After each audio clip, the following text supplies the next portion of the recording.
has modeled patience and being slow to anger. And perhaps most importantly, she makes you laugh like no other person can.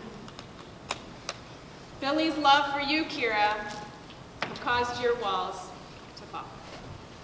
Just moments after your first date at Starbucks, which lasted only about 30 minutes, you called your friend Stephanie to say, "I just met an incredible guy." You already knew after that first encounter that he was the one.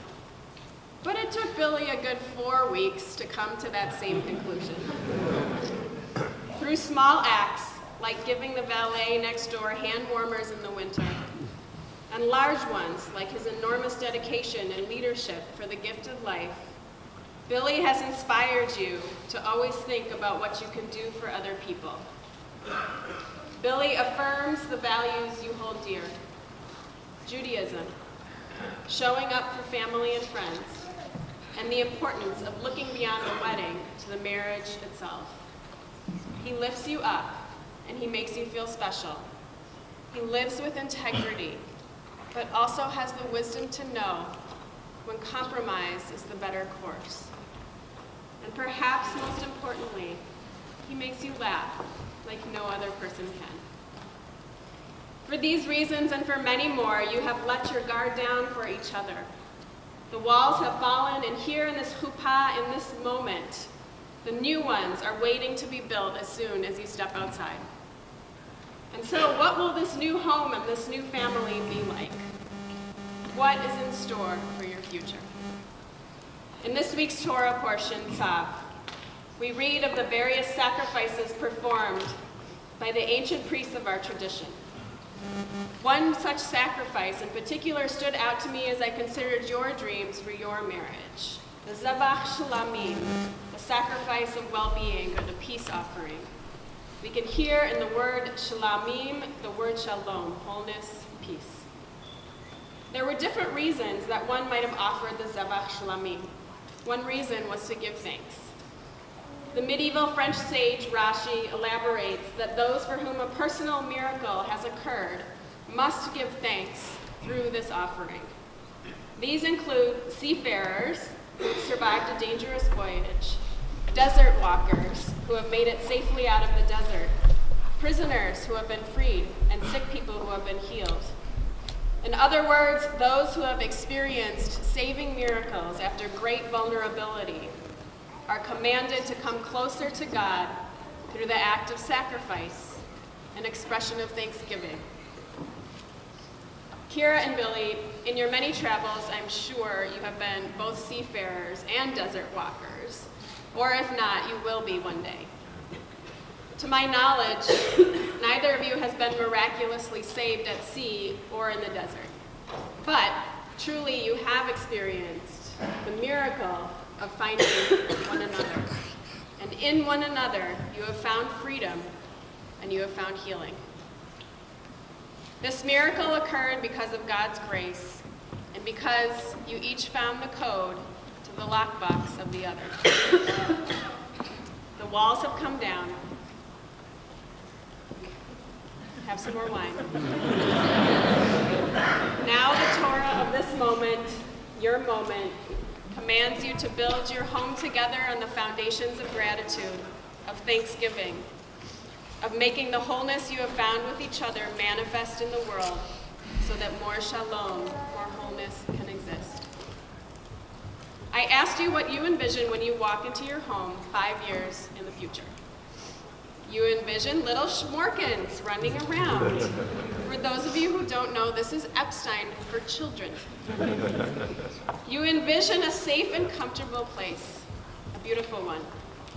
And you also envision your home as a place where your family and friends can gather in celebration, where you can welcome everyone for holidays and host events to support the causes you are passionate about. You envision a home that welcomes you and others inside and sends you and others back into the world in gratitude, thanksgiving, and wholeness.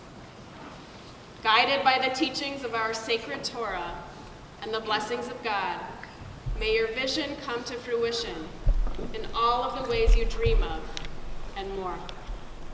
May you always encircle each other and enable your walls to fall down. May you always possess the code for the lockbox of the other. May you always remember that vulnerability leads to wholeness, and true thanksgiving leads to peace. And may you always cause the beautiful healing and freedom you find within your home to radiate outwards into the world. Kene hi ratzon. May this be God's will.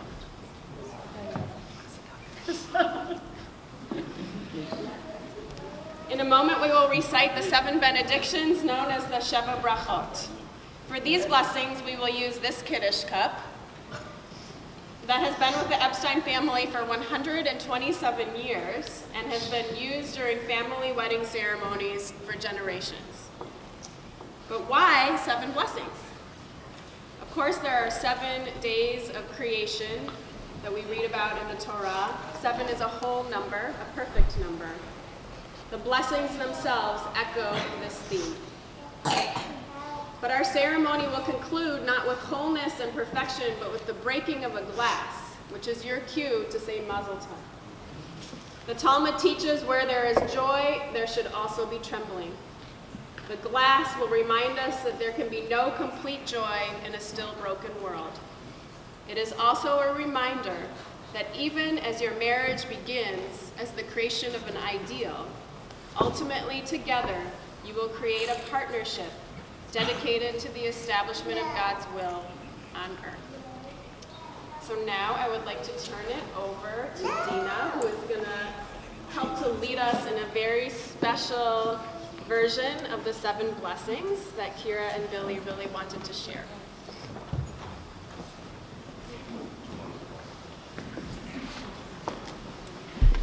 Okay, we're doing something slightly non-traditional with the Sheva Brachot, the 7 blessings that are part of the traditional Jewish wedding ceremony.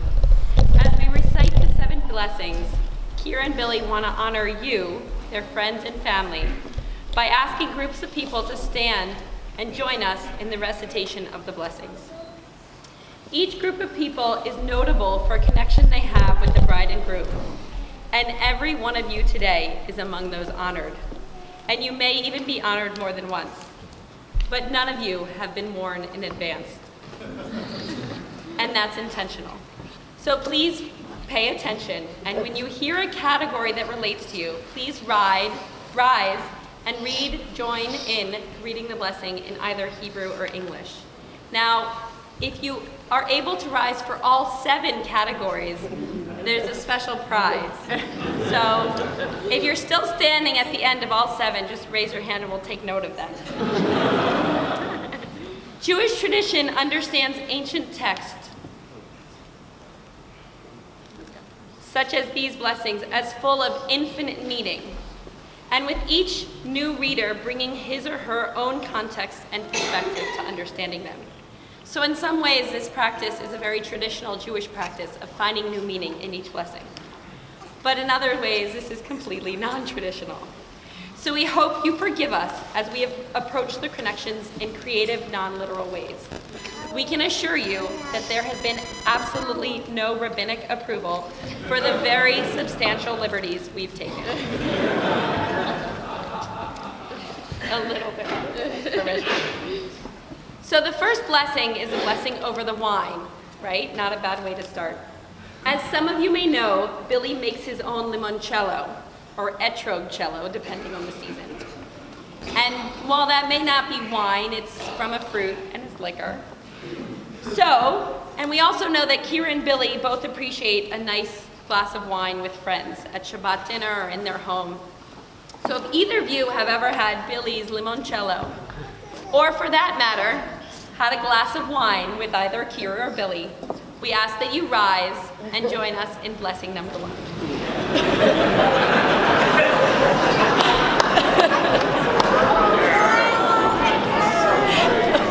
And we join together in Hebrew if you are able, or in English. Baruch atah Adonai Eloheinu melech haolam.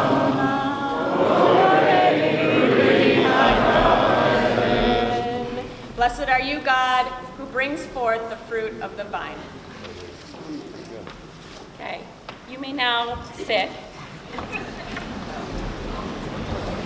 You can sit, don't worry. We know if you're standing for all of them, it's an honor system. The second blessing, Shehakol bara lichvodo, means that everything is created for the glory of God, not for individual benefit. What we interpret this to mean is that regardless of differences in how we look or speak or think, we can and should come together for a purpose greater than ourselves. Today here we have many people from many different backgrounds and different personalities. And Kira and Billy themselves have roots that span the globe. Some speaking Spanish, some Russian, some Yiddish. So if you share any family roots with Kira or Billy, or if you have family roots in Mexico, Cuba, or Eastern Europe, please rise and join us in the second blessing. Baruch atah Adonai Eloheinu melech haolam, shehakol bara b'chvodo. Blessed are you, God, who shapes the universe. All things created speak of your glory. Amen. The third blessing recognizes God as the creator of mankind. Of course, Kira and Billy recognize the higher powers that have created them. But in a more immediate sense, they are also grateful for their friends of long standing who have shaped them into the people they are today. So if you know Kira from JDS or University of Rochester, or if you know Billy from USY or his days in the dry cleaning business, please rise and join us in blessing number 3. Baruch atah Adonai Eloheinu melech haolam yotzer hadam. Blessed are you, Holy One, who fashions each person. The fourth blessing recognizes God's role in fashioning mankind in God's image. This is a beautiful blessing in that it shows us that each one of us, even with all of our imperfections, is in fact just as God intended us to be. But even though we are all made in God's image, we are also not immutable. Change in our appearance, in our personality, in our perspective is part of that design. So if you knew Kira and Billy when they were different versions of themselves, specifically if you knew Billy when he had hair, or you knew Kira when she thought black was the only acceptable clothing color. Indeed, for many years the running joke was that Kira's wedding dress would be black. Please rise and join us in the fourth blessing. Baruch atah Adonai Eloheinu melech haolam, asher yatzar adam b'tzalmo b'mutav nito, v'hitkilo mimenu binyan ade'ad. Baruch atah Adonai yotzer hadam. We bless you, God, for forming each person in your image. You have planted within us a vision of you and given us the means that we may flourish through time. Blessed are you, God, creator of humility. The fifth blessing emphasizes delight and joy. Kira and Billy delight in helping others in need and find joy in doing so. Kira is a very serious, regular blood donor and has donated over 3 gallons of blood. Billy has worked for the Gift of Life Bone Marrow Registry for 22 years. Indeed, this may be the only wedding ever that has a cheek swabbing station during the cocktail hour. We encourage you, as a gift to Kira and Billy, and possibly as a way to give the gift of life to someone in need, to swab your cheek to see if you are a donor. And for those of you who don't know, if you are a match, the process of donating stem cells is relatively minor and painless. So, if you have ever donated blood, are in a bone marrow registry, or plan to get swabbed today, and that should be all of you, please rise and join us in the fifth blessing.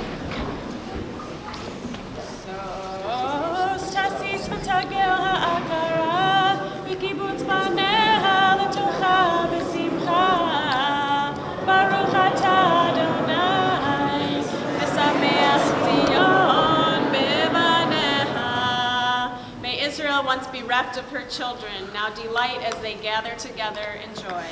Blessed are you, God, who let Zion rejoice with her children. Amen.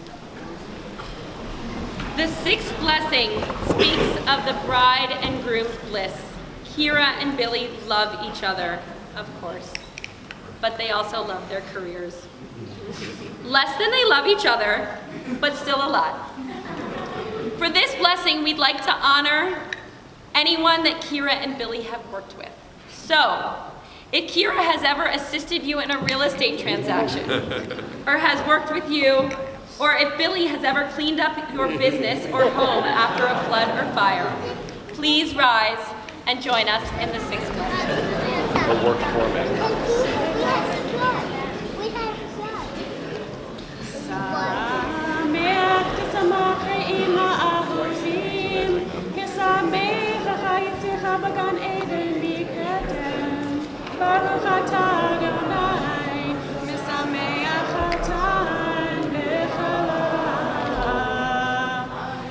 Let these loving friends taste the bliss you gave to the first man and woman in the Garden of Eden in the days of old.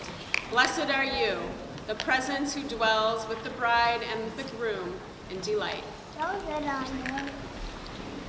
The seventh and final blessing speaks to joy and gladness, delight and rejoicing, love and harmony, peace and companionship. This blessing proclaims that there should be heard in the streets of Jerusalem voices of joy and gladness. Indeed, on this day of such happiness, Billy and Kira feel as if the entire world is ringing with joy. And they should know, as they have both traveled far and wide. Billy has footprints in all of Europe and the Middle East. Kira has been to all 50 states and 7 continents, including, yes, Antarctica. So, if you have ever been to any of the 7 continents, please rise and join us in the 7th and final blessing. Bye.